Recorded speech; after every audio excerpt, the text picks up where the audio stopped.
let's learn how to make homemade cookies and cream ice cream. These are the ingredients you'll need. 1 can of condensed milk, chilled. 2 cups of heavy cream, chilled. Half a teaspoon of vanilla extract. 15 cookie sandwiches. These are the 7 simple steps.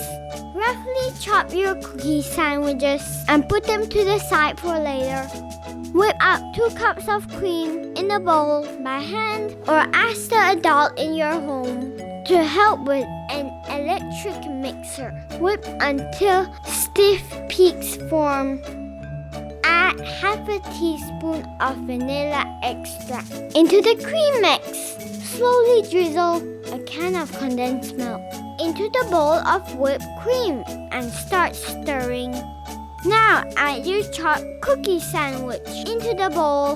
Mix it until everything's nice and even. Transfer it into an airtight container and place it in the freezer overnight, about 6 to 8 hours. And ta-da! Now you have some delicious homemade cookies and cream ice cream. Goodie!